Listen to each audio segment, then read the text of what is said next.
Yes. Welcome to Allee's Anime Club. As usual, I'm Allee, and this is my co-host Chris. And we are joined by a new guest. If you'd like to introduce yourself. Hello. I go by lots of names on the internet, but you can just call me Leumas. I'm a mutual friend of Allee over in a Discord server, and they invited me on to talk about some anime. Yeah, specifically, the first half of Great Pretender. Not The Great Pretender, just Great Pretender.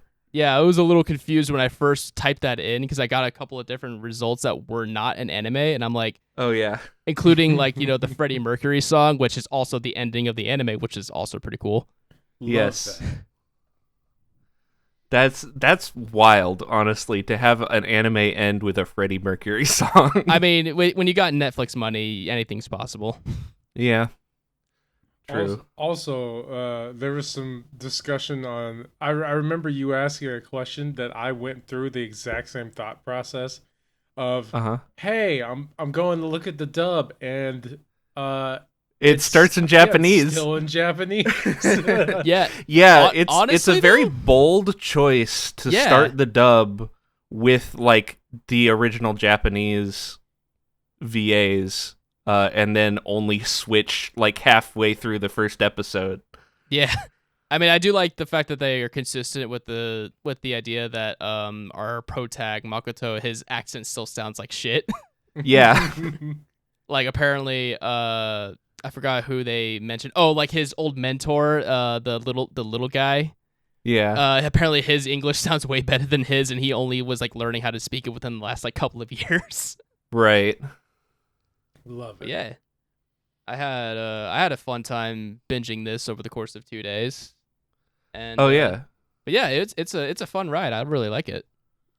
Yeah, it's a really good anime that I feel like kind of got overlooked. Just due to like it was a Netflix exclusive and it wasn't really promoted. And nobody really heard about it, but it's really good. Yeah. And I just found out about it like a few years ago when it first came out on Netflix because I was just looking for stuff to watch. And I was like, this looks interesting. It's like a heist anime. Yeah. In fact, like when after I watched like the first 2 episodes, I was like, okay, this is starting to feel a little familiar to me. I need to see like who's behind this. So like I went to the cast and crew, and I'm like, or not really the cast, mainly the crew. So I looked at mainly the director, the writer, and who else did I look up? Oh, and the music, the composer. And none of these names I was initially familiar with until I looked at the director, who directed some anime that I have seen before and some that were on my to-do list. Notably, I did not know that he directed Welcome to the NHK, which is a very highly regarded anime from 2006 that is supposedly very, very real, very dark, but a very good story about like the hikikomori lifestyle and how it deals with like loneliness and depression. And then in one of his more recent works that I actually did see, and that is 91 Days, which is a sort of like a Prohibition era historical fiction mobster story that like this show was a little bit slept on, but I personally really loved it. I thought it was very good. I really So, it was weird because I was watching it. I was like, this seems pretty high quality, but I'm not really getting hooked in. But then I started having questions as the case was going on. I'm like, how many steps ahead is this guy? Not the French guy, the Frenchman. Laurent. Yeah, Laurent. Yeah, Laurent. How many steps ahead is he? Like, holy crap. I mean, he did make it clear that he was very, very good at his job. I mean, Makoto is good for like a street level swindler, but apparently Laurent is like on a whole different level, and apparently saw like right through. I mean, he scouted him through like the most like most like what's the word? Most convoluted way by using all of his connections essentially to get to Makoto, just to see if he could pull off this little heist of being a Japanese drug developer. They emphasize it so well too, because I mean, I at a certain point, you as a viewer kind of get it, but then they just keep throwing the curveballs in there, where it's just, oh, he's got this figured out. Oh, these guys are working with him too. Oh, this guy is working with him. I do feel like, though, with the second case, you do kind of get a better look at their process of how they scope their targets and how they formulate the plan, and then it becomes a little more, like, I guess believable would be the right word. Yeah. Because Right. now Makoto is in like more or less he is in the process of learning how they do their plans, and it's not just Laurent who's always like 30 steps ahead. It's also Cynthia, who's kind of also like the co-leader of the group. And it shows that they do have things pop up that they don't know about or don't see coming. So they're not Yeah, like Sam in that whole second case was like not predictable at all, and and like saw through a lot of what they were trying to do, and they were like, "Oh shit, we've got to like scramble to change our plan because he's he's on to us." But again, love the second case. Oh yeah, the second case is very, very good. I do like how the first case does kind of set up everybody's like sort of skill set in a sort of way, and like kind of like gives like an introduction to how like they approach their cases. Obviously you can see like Laurent is he's very, not so much as like he's very chill, but he has a very great sense of control over knowing like his clients. Like he it looks like that Laurent has a very good read on people, like on how they can be predictable, because like he read through that mafia dude with the drug empire in Hollywood like a book. And I think it's just mainly because of course he didn't really like, the one thing he didn't account for was the fact that Makoto kind of throwing a wrench in the plan by being an actual fan of his movies, or at least a handful of them, and that was his way of actually getting close enough to that guy as he could. But then again, with Makoto kind of playing his cards a little too heavily, he got himself way far in than he should have. Yeah. Man. Well, also like Laurent didn't expect Makoto to have as much heart as he does. And I think that's sort of like Makoto's role in the group is like being the heart and being the empathy, and like, cuz he can fill in other roles sometimes, but most of the time he's like, "Hey, maybe we shouldn't be assholes." Well, like it's funny because he does kind of call Laurent on it when Laurent first explains to him that they only take from bad people, which they do, but they also kind of do it in underhanded ways that still only for their own profit and their own gain, which that's going to be arguable at best. And so you do have Makoto as a sort of voice of reason, saying, "Hey," like when he saw through the mafia dude's bodyguard, who despite the bad decisions that he made in his life, he has a son that he's trying to be in their life and trying to raise despite his shitty situation. He's like, "Hey, can we not destroy this man's life that he's trying to repair?" Which it's good that like it seems that like Makoto, at least to a certain degree, or at least the most notable degree, has the most amount of empathy on that team. Probably the closest one to it would probably be Cynthia, and even hers is a little questionable at best. Yeah. And as the series goes on, you kind of like this case had a lot of backstory for Abigail, and the next two cases are like backstories for Cynthia and Laurent. That's what I was hoping for, because I already saw the pattern going as I got to like episode like 2, or not episode 2, like the second episode of the second case. I started realizing, okay, so we are kind of going on like each arc, or like each case is sort of an arc for like the 4 main players. Right. I appreciated in the beginning that Makoto really gave the whole fish out of water experience, where you're learning right along with the character about like how deep it goes and how complicated it is. Like during the whole drug making process when they're doing all that, I was right there with him. I'm like, you're in too deep, man. You're in too deep. But at the same time, you also had that itch in the back of your mind, like, well, he's the one who kind of put himself in this position. Oh yeah. because he had to add the cherry on top of, I will also sell you the recipe. And it's like, no, you should not have done that.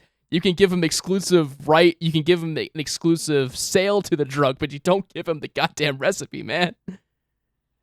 You did the exact opposite of what Walter White didn't do.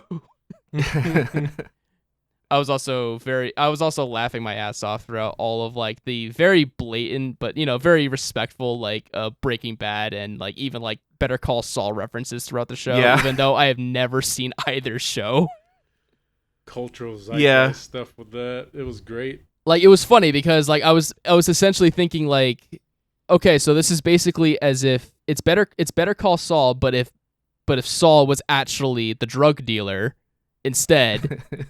And and I'm thinking like of all like these funny jokes, like even like as part of the act, fucking Makoto goes on that whole like Jesse Pinkman rant about how the drug factory is so unclean and so unkept. It's so funny. And then literally like 2 minutes later, they just say it out loud, where it's like you got to be like Walter White. And I'm like, oh, they're just gonna just say it right there. Yeah, they straight up mention Walter White, which is not something that I remembered from my my first watch through a couple years ago. I didn't realize that they actually reference Breaking Bad. I mean, the fact that the drug is also like a brightly colored like pastel candy is like kind of also very on the nose. Am I misremembering this, or did they actually have like some sort of scene?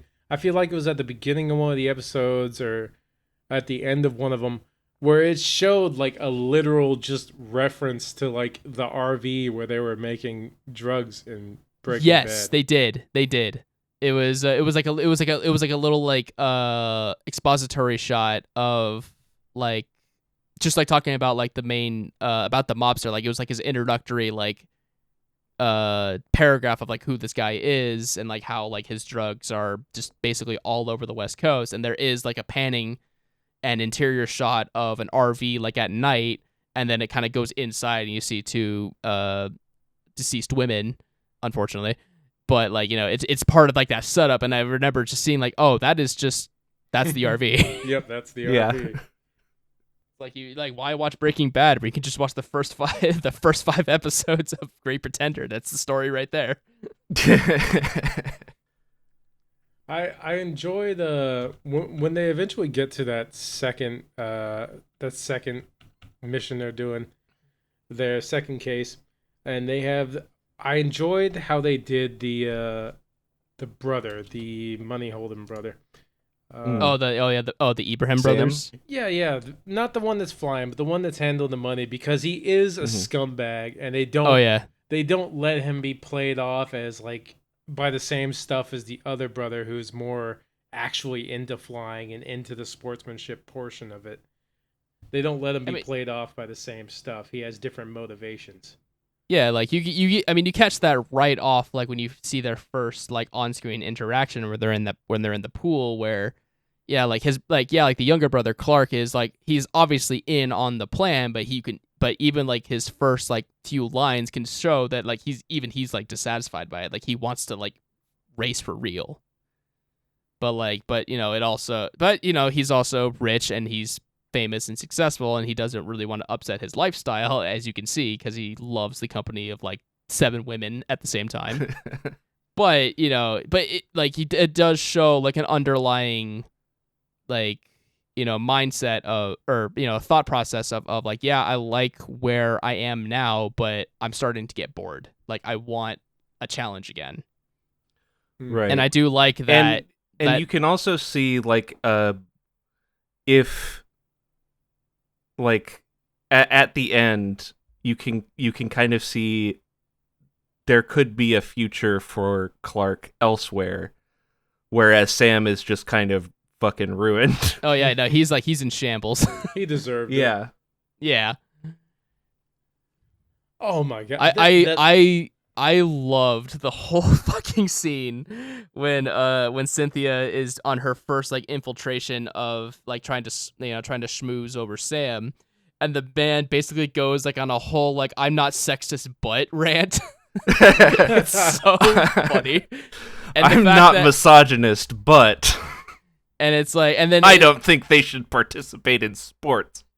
And then on top of that, he has to like throw in the hag comment, like because apparently he just has DiCaprio syndrome where he doesn't date women under 25. Yeah. And it's just like, bruh. What a guy. Even when you first see Cynthia disguised as a Fed, I was just like, would. Yeah. And then it made me even happier when you find out she's actually part of the gang. I'm like, oh, would. But yeah, the VA work is like top notch. it's very good. Let me see. I have the IMDb pulled up. Let me see if I can get some English cast credits real quick. Let's see who played who. Like something that really sticks out to me is when Abigail says, like, is talking about her like growing up in Iraq and the bombs. Oh right, she says Baghdad. She pronounces it Baghdad, which it's a good attention to detail because somebody from there would pronounce it that way and not like an American like Baghdad. Mm-hmm. Yeah. That whole thing threw me for a loop because I was like, holy shit, I'm old enough where this war can be referenced in shows I'm watching now. I'm like my parents with Vietnam. Just showing up. You don't see that a lot in anime, even like modern day stuff, because it's mostly like centered around Japan, who hasn't been in a war for the last 80 years. 80 years. Yeah, I did see that, and that's actually kind of where I actually am a little picky when it comes to my dubs, because I tend to watch only dubs of animes that actually aren't like Japan focused, like, or Japan centered. So like, and I see that and I feel like a lot of people aren't always self-aware of the fact that a lot of anime dubs that are considered like the really good ones are ones that don't have like a Japanese centered cast. Like there are some exceptions that I can at least pull out of my head that I feel like are fairly good. Like I do think like the like at the top of my head, maybe like the Durarara dub is really good. The this is gonna be a very old pick for me, but like Ouran High School Host Club, despite the lead voice actor, who I will not invoke his name, I do think that was a very good dub as well. But then you look at the other big greats of where people say they have a very good dub, being like obviously like Cowboy Bebop, Full Metal Alchemist, either series in my opinion.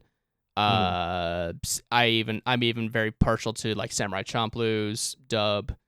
I'm trying to think of any other ones per se, but you look at a lot of the animes that aren't really focused on Japanese characters, where you don't have to have that nuance of doing like honorifics and learning that whole system for a Western audience that doesn't really know that kind of stuff. And then suddenly you just have like just a really stacked cast of people that just can just voice, other types of characters. I think actually, now that I think about it, the one anime dub that actually reminded me the most when I was watching Great Pretender was Bakuno. Because it definitely kind of has like that feel of like because Bakuno is kind of like a weird like mixed bag of like anthology series, but still running on a linear plot at the same time.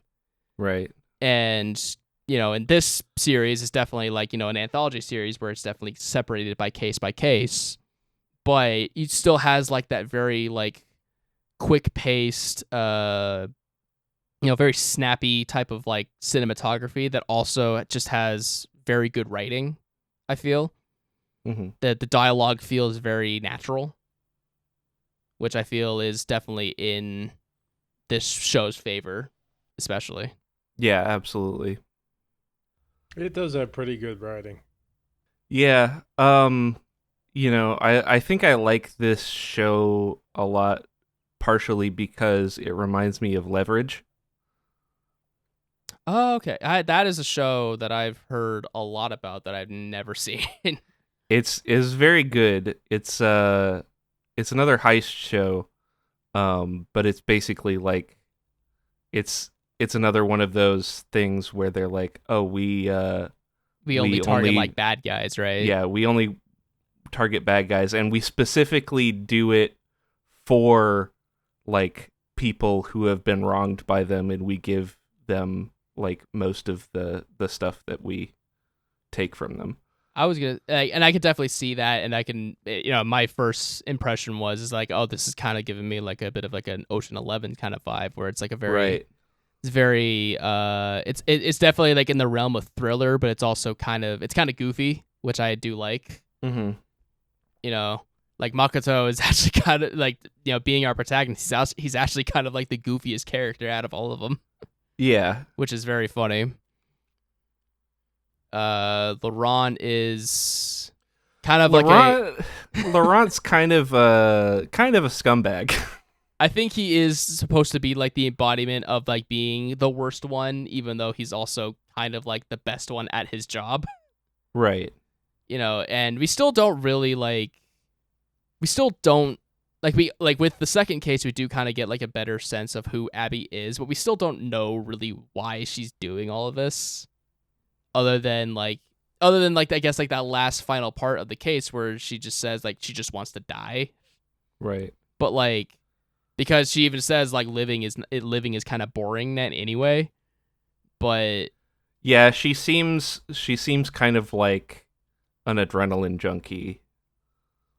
Which is ironic because who's doing it to like experience something. Yeah, because I mean, it makes sense. I mean, first because she was an insurgent soldier, so right. And basically a child soldier at that point as well. But then it's like, because she had that near-death experience, she has like this sense of like, I don't really care about living anymore, but I also want to, if I'm gonna die, I want to die, having like a good time doing it. Right. And I feel I want to die doing something. I want to die on my feet, right? Pretty much. And I feel like probably within the next two cases, maybe, that kind of reverses a little bit. And that's actually kind of funny because I remember writing down in a note where it's like, this is basically just this is like the new gen version of Rock and Revy from Black Lagoon. But like in a good way. Man. Like it's like they do have very similar character traits, not necessarily backgrounds. Well, I guess Revy has a very similar background to Abby, but like Rock and Makoto or Makoto are very different, but they do have very similar personalities. Speaking of sub versus dub and Black Lagoon, there's a specific scene in Black Lagoon that I feel like does not work in the English dub. It's been a long time since I've watched it, so I probably don't know what you're talking about. Because there's a scene where like this guy, like Revi's killing a bunch of dudes, and the last guy left, like surrenders and starts saying that he gives up in English in the like original Japanese dub. Right. And Revi starts speaking English and goes, "Give me what? What are you gonna give me?" And he's like, "No, I give up. I give up." And in the English dub, it doesn't really work because they don't switch languages, and they just Right. like I don't remember what they do to make it work, but it doesn't really work. I'd have to watch that scene again because I do not remember that. I mean, I vaguely remember the scene, but I just do not remember the dialogue. So I do remember her just blasting a dude who did surrender, and I'm like, Yeah. wild. But I've seen a few scenes like that in different anime that didn't work in the dub specifically because they were switching to English. I mean, isn't that's a big part of the reason why they have trouble with that what's that big comedy anime that everyone wants to see in the dub, but you just can't do it because they're constantly switching between English and Japanese during the actual. That one that has the girl that gets bit by the dog and she like screams at the sky, a giant laser. You know what I'm talking about here? Yeah. Oh fuck. I know which one you're talking about. Oh god. Starts with an N. Nichijou. Nichijou. Yes. Yeah. That I can understand because that was originally a 4-coma comic that is just entirely based on like Japanese culture and like how they approach humor. And here's the Black Lagoon I scene. just sent Hold you on the a Black second. Lagoon scene. You don't have to watch it right now. I think they're trying to play it off as like Revi's not hearing the last word, like give up. Right. You know, because she's clearly gonna kill him regardless. And like just the way how she's approaching it and how the English voice actress is just like playing coy with it. Like where like the Japanese voice actress obviously is doing it too, but you know that makes much more sense in context of like you know the guy switching over to English to try and get her to stop. And she's, you know, her switching to English herself is like, oh, I'm sorry, my English is bad too. What are you trying to tell me? Whereas I feel like with the dub, the guy is trying to is stammering, trying to say I give up instead of just immediately just saying I surrender. Right. Instead, and Revi is just playing into that like, oh, give up, give up, give. What are you gonna give me, huh? Like, what are you trying to say? But I totally get where that can be a little lost. It I just think it really doesn't work in the dub.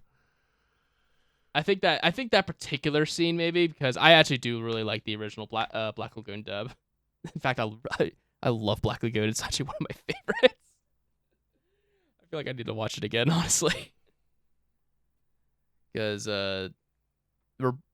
fucking Roberta's Rampage or whatever the name of that OVA is like lives rent free in my mind with her opening scene where she just unloads on the entire bar and just kicks a dude straight in the taint with a boot knife.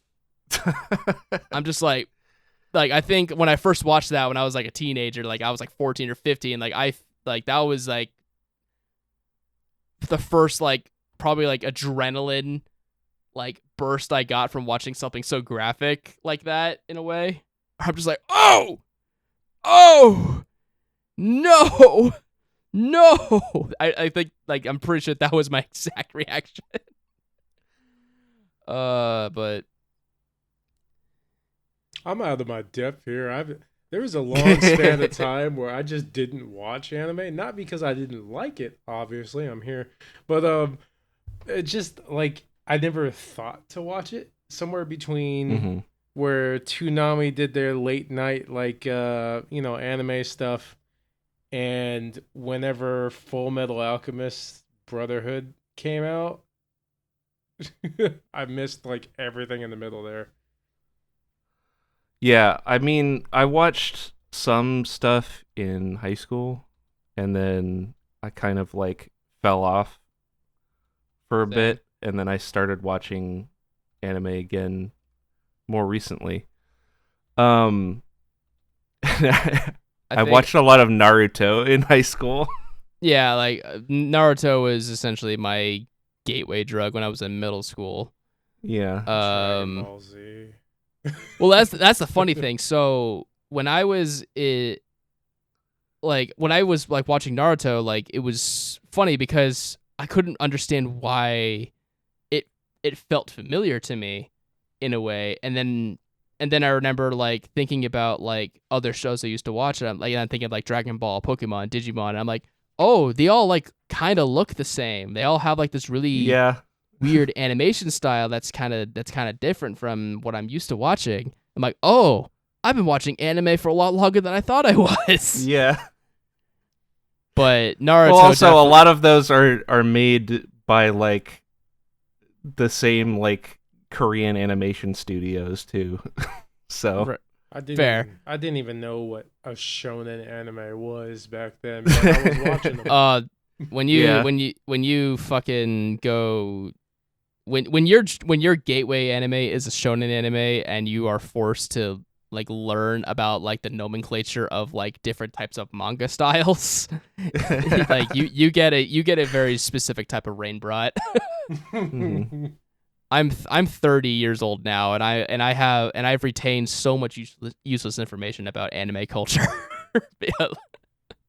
and now when I look at it nowadays, where where anime has just become so mainstream and even normalized at this point, and I see takes on fucking Twitter where you like these people have clearly only been watching anime for the past like 4 or 5 years, and it looks so good now.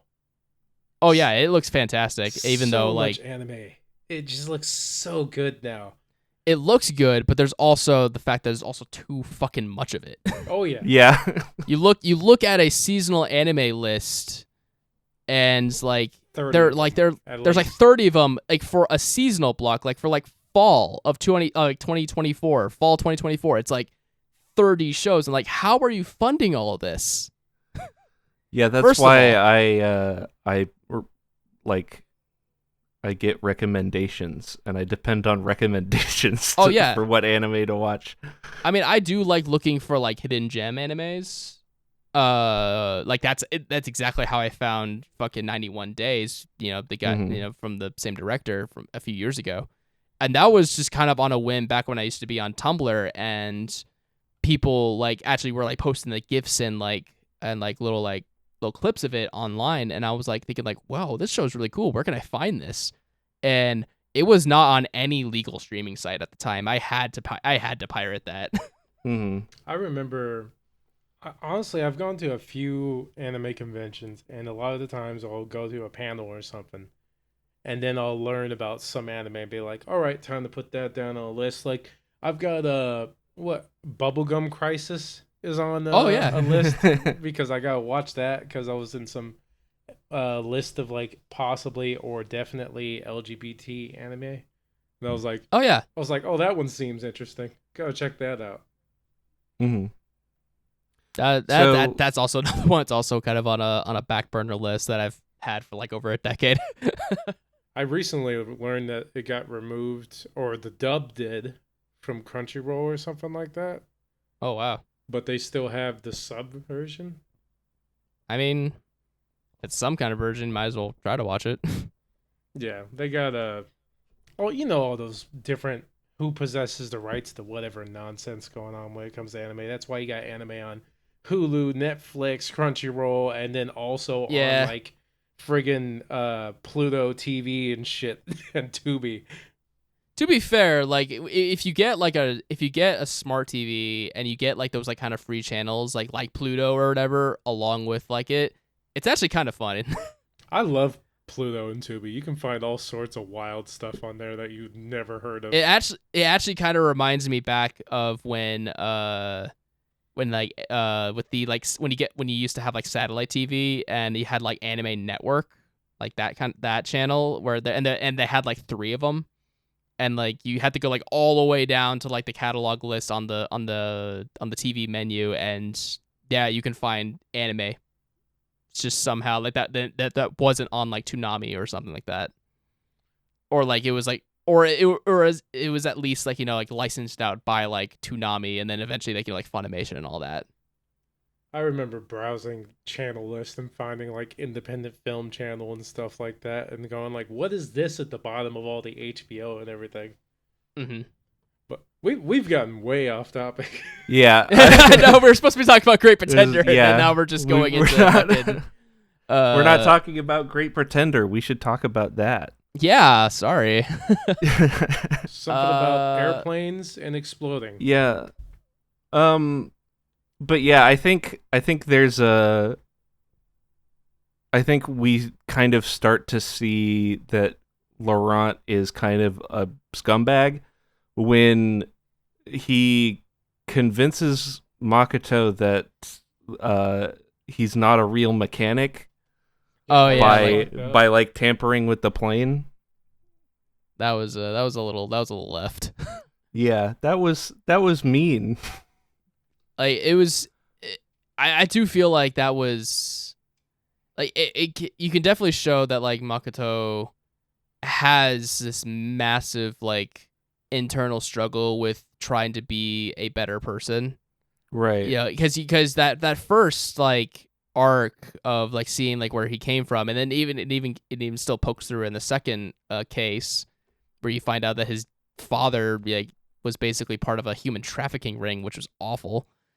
And and you get a better glimpse as to how like kind of a little also a new glimpse of how prejudiced Japanese society can be toward people who are just given a bad cast in life, where first people wouldn't hire him just because of who his father was, and then when he was part of a scam that he had no idea of, they just assumed that he was just part of it anyway. Like he was guilty by association, and like yeah, sure, he served a light prison sentence for that because he did manage to at least somewhat convince them. As like I was only like I didn't know this was a scam, but he was and I think it was because of like his mentor person actually like telling the cops to go easy on him. But regardless of that, his career status got tanked. So then he just fully embraced being a scammer. Right. Well, it's kind of like, if the world is going to treat me like a criminal, fine, then I'll be a criminal. Yeah. I was thinking that same thing. And you hear that a lot. That's just a real life issue. Yeah, you get that in the US a lot too. Yeah. And I hate the fact that like it was set up that like everybody eventually knew that like Makoto would still get pulled back into that life, but It is still kind of heart-wrenching to see that he actually did try to make an effort to rejoin society, and and he got what he thought was like a really good job because this mechanic actually took him in, only to find out that he was paid off by Laurent to basically teach him some basic mechanic skills, but not actually anything completely worthwhile. Right. And I think that's just like, come on, man. He declined your offer politely and told you like do your best, like have like a best life without me. I don't want to be part of this. And in Laurent's just like, nah. You're gonna be. Nah. Yeah. Yeah.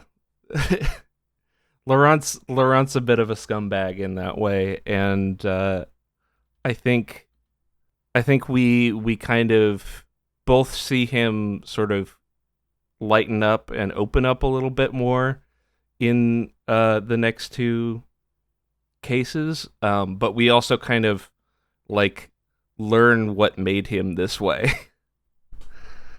That's good. Like I want to see that. Like I want to see like why Laurent is this way. I love character backstory.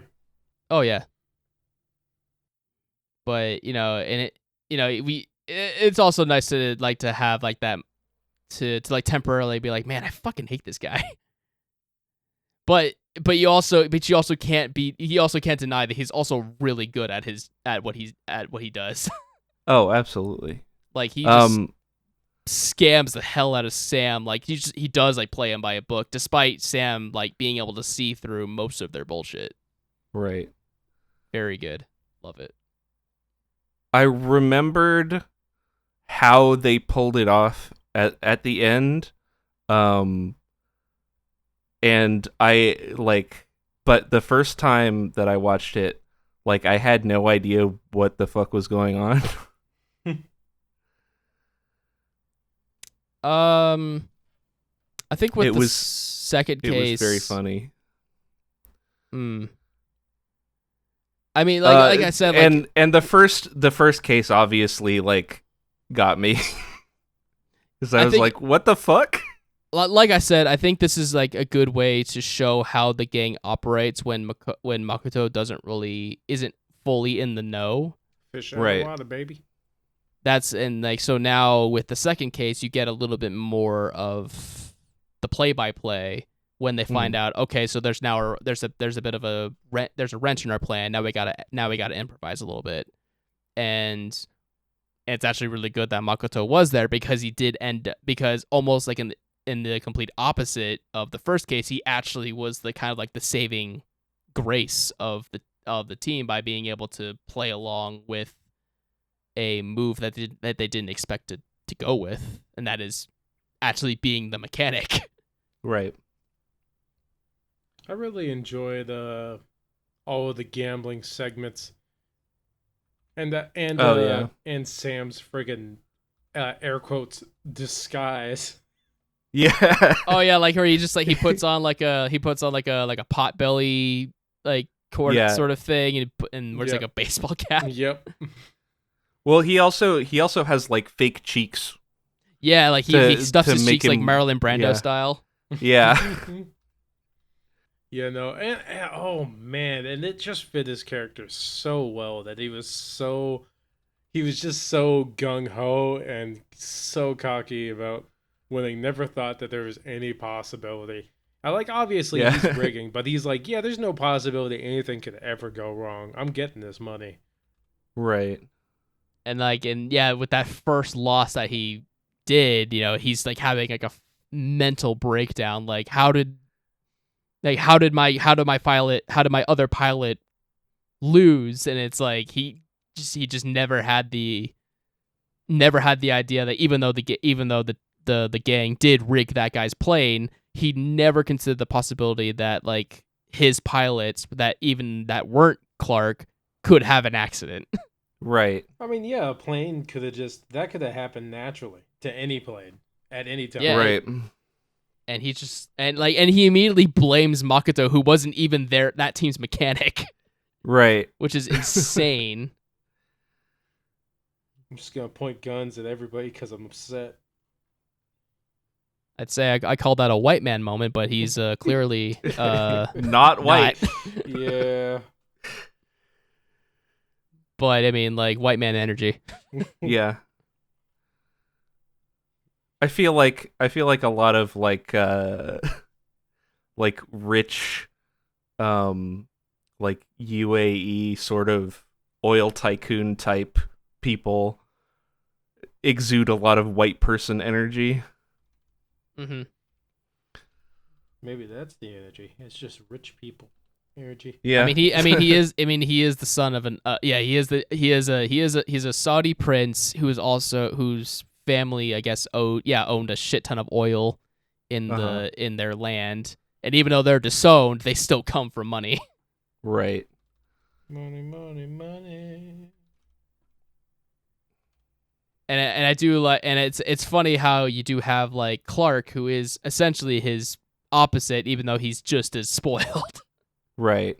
But at least he's a little redeemable in the sense of like, I actually want to I want to do this thing that I loved, and I want to take it seriously. Like I don't I like winning, obviously, but I also don't want to win all the time when it's not like, not my choice. Right. Well, he wants to win, but he wants to feel like it's his skill that's actually causing him to win, and not like his brother paying off the other guy. Yeah. Really sucks about that miscommunication between him and the other pilot. Mm-hmm. Oh yeah, Lewis. Oh yeah. Lewis, that's it. The veteran.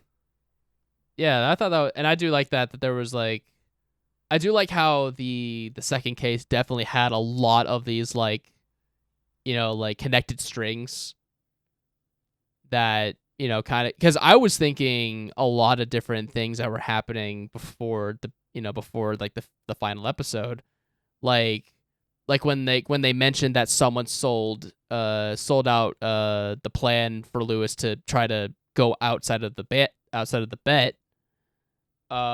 first I thought that was like his wife, because she was like initially like saying these things of like, oh, he's stupid and he's reckless and he hasn't been the same. And so it's like, okay, so she's the bitter wife. She's friendly with the brothers still in a way, but like obviously that's also just an act at that point. But like for a moment I was thinking like, but what if it's not completely an act?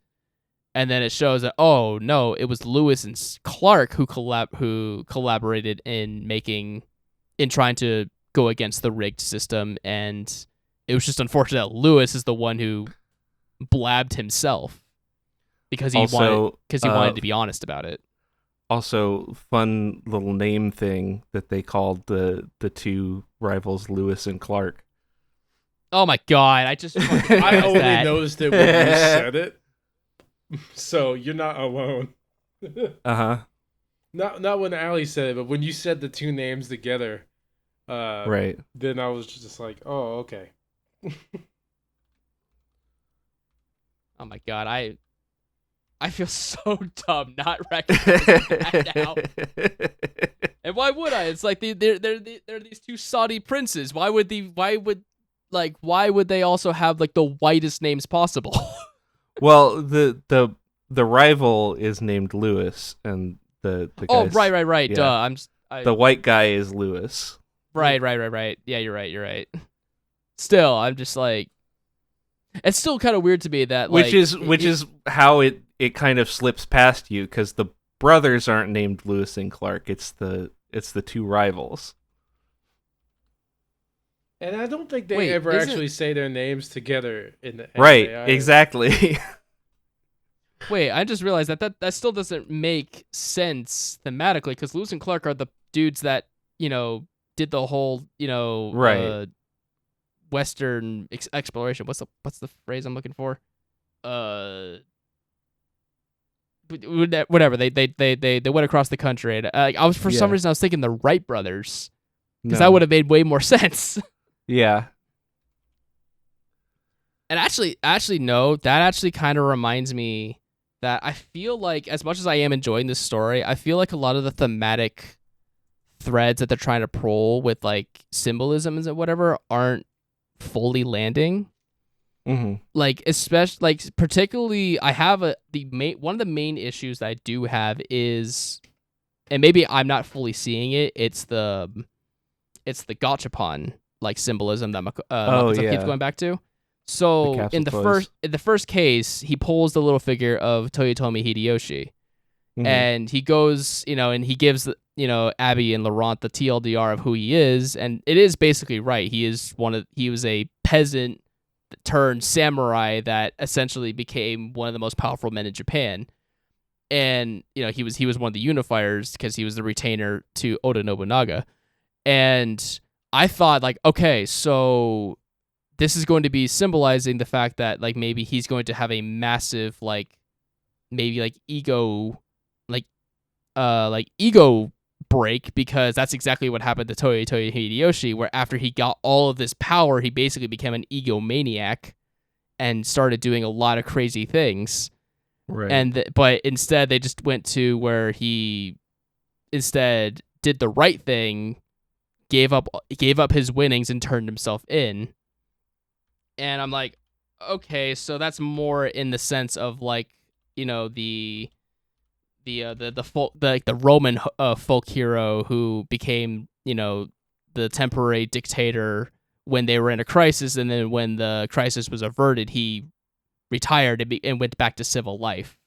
Mm-hmm. So it's like, and then they tried doing it again with the gachapons. The gachapons with the kid, Salvador. Is that his name, Salvador, or the gangster's right hand man? I forgot his name. Right.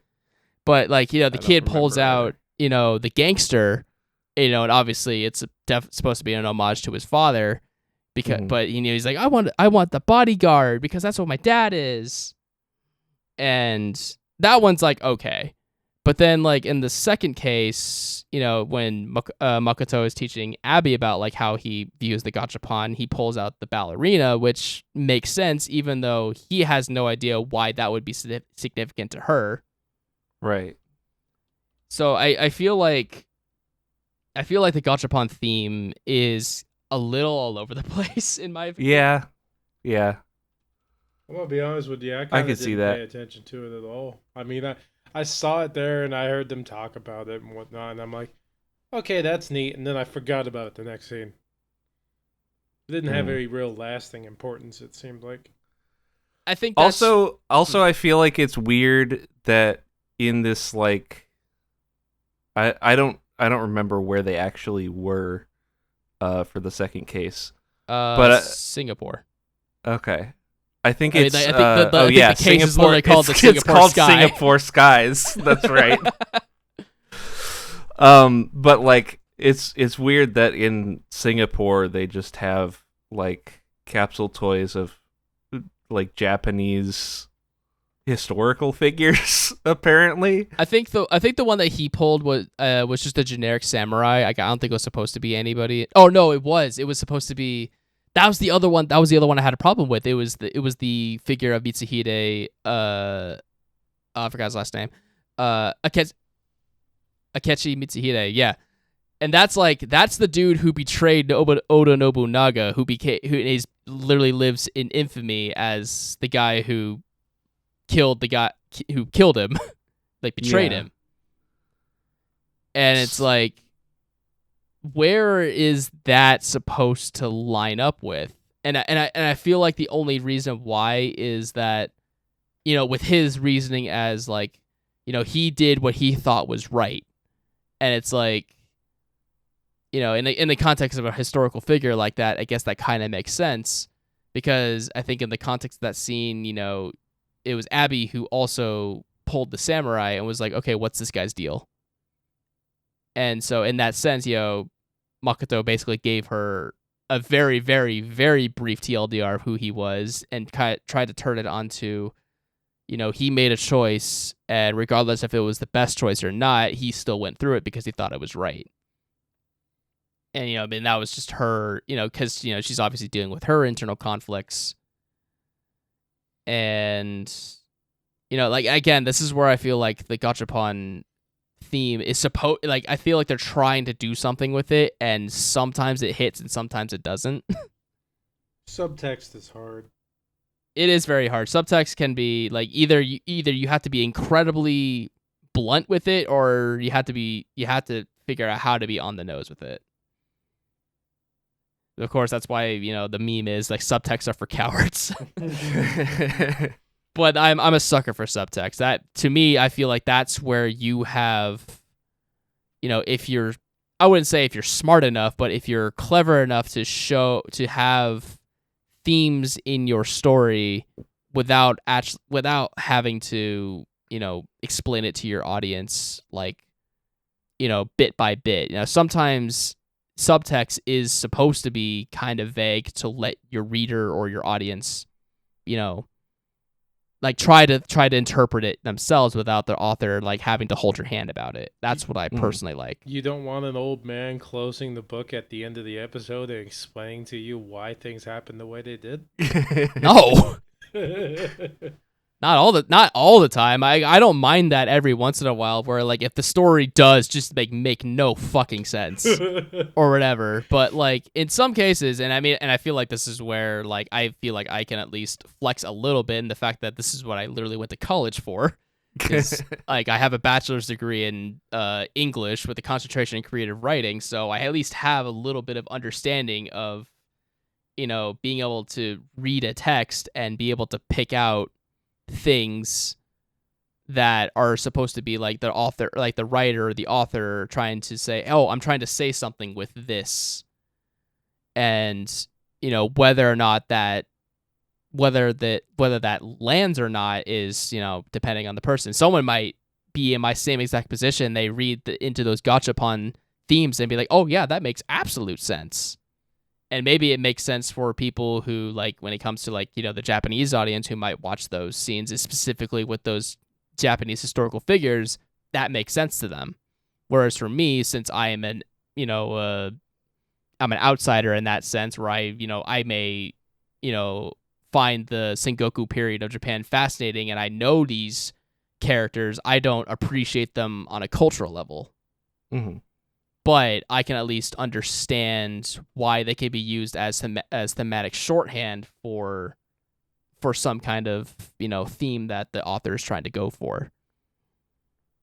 But again, and I feel like because, Makoto even went on like a little explanation as to why he loves them so much, to Abby, because he's trying to connect with her. I do feel like the gachapons are supposed to be at least somewhat important to the narrative of Great Pretender.